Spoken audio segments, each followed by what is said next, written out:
दोस्तों, आज जब सुबह अखबार खोलते हैं तो डर लगता है। हर रात सोने जाते हैं तो लगता है शायद ये आखिरी नींद हो। 2025 में हर सांसें सवाल सी बन गई है। कल हम जिंदा होंगे भी या नहीं, ये सवाल जहन में गूंजता रहता है।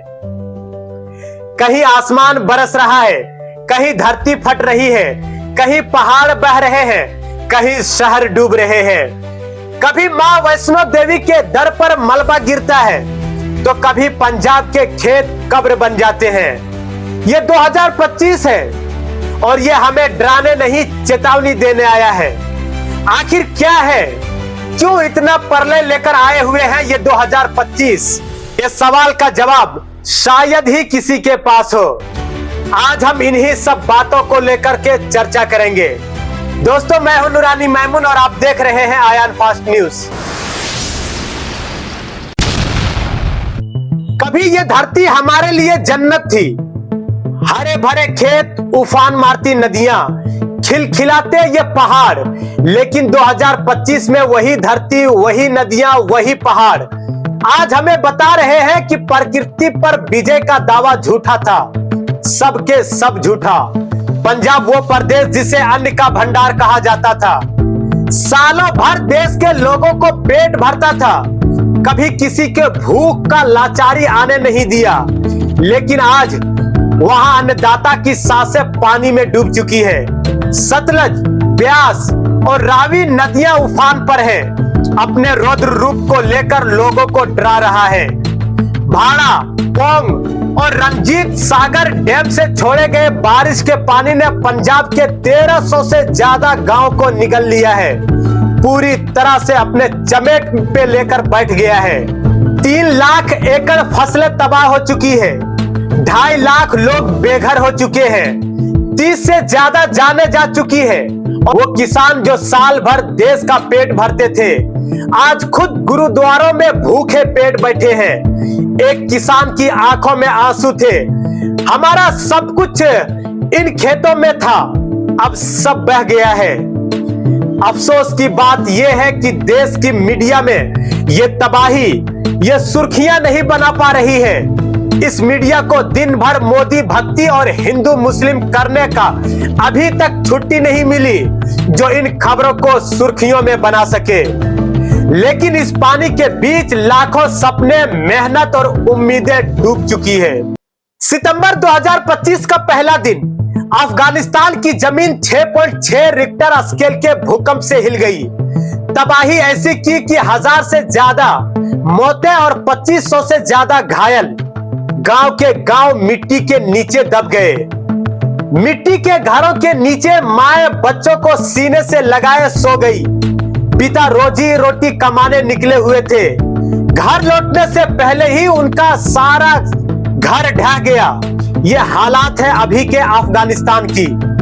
अफगानिस्तान पहले से ही युद्ध, गरीबी और अस्थिरता में जकड़ा हुआ था।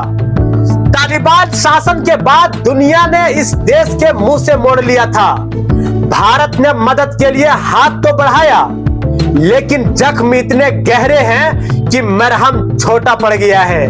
मेरे भाई, एक बचा हुआ इंसान कहता है, हमारे गांव में कभी हंसी थी, हंसी गूंजती थी, आज सिर्फ खामोशी और मलबा है।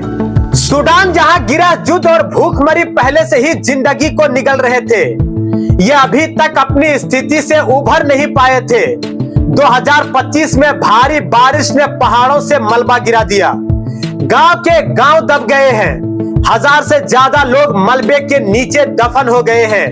एक गांव में सिर्फ एक व्यक्ति बचा हुआ है। वो कहता है, मैं खाना खा रहा था, अचानक धरती हिली और मेरी आंखों के सामने सब खत्म हो गया। पत्नी, बच्चे, दोस्त, परिवार, कोई नहीं बचा। उस इंसान की आंखों में सिर्फ सन्नाटा है।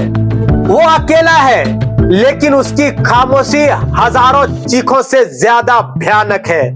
याद कीजिए 26 अगस्त 2025 को जम्मू कश्मीर के रियासी जिले में माता वैष्णो देवी मार्ग पर भूस्खलन हुआ।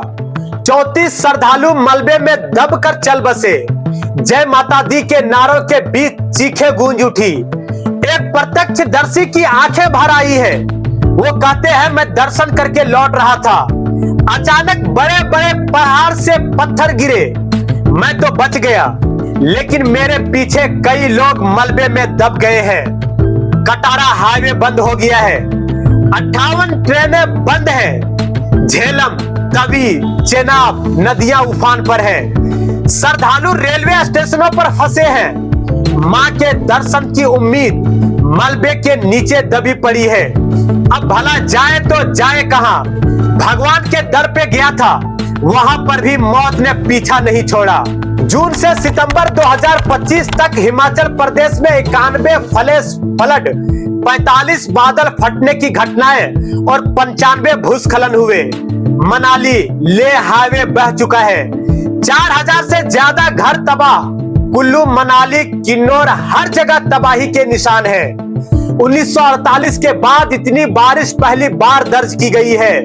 लोग अपने घरों, होटलों, दुकानों और सपनों के साथ बह गए हैं। मौसम विभाग कह रहा है अभी और बारिश होगी, लेकिन लोग पूछते हैं और कितना जाने जाएंगे? कुछ तो बता, लेकिन सबके सब खामोश हैं। गुड़गांव आधुनिक भारत की पहचान है। आईटी हब, करोड़ों के घरों वाले शहर आज नदियों के बीच में तैर रहा है। छुपी हुई नदियों का जल स्तर बढ़ा, जमुना ने सब बहा दिया है। सैकड़ों लोग छतों पर फंसे हैं। महंगी कारें पानी में डूब चुकी है। लोग कहते हैं हमने करोड़ों में घर खरीदे थे, आज नाव ढूंढ रहे हैं। खराब ड्रेनेज सिस्टम, अतिक्रमण और अनियोजित शहरीकरण ने गुड़गांव को विनाश के दलदल में धकेल दिया है। दोस्तों, 2025 सिर्फ आपदाओं की कहानी नहीं है, ये हमारी लापरवाहियों का हिसाब है। अवैध खनन, जंगलों की कटाई, अनियोजित शहरीकरण, जलवायु परिवर्तन, ये सब वो घाव हैं जिन्होंने प्रकृति को क्रोधित कर दिया है।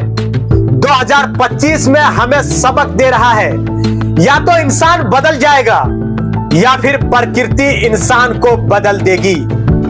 हे प्रकृति, बस कर, हमें जीने का मौका दे, हमें सुधरने का समय दे। लेकिन अगर हम नहीं सुधरे तो शायद अगली सुबह अगली तबाही हमारी ही हो सकती है।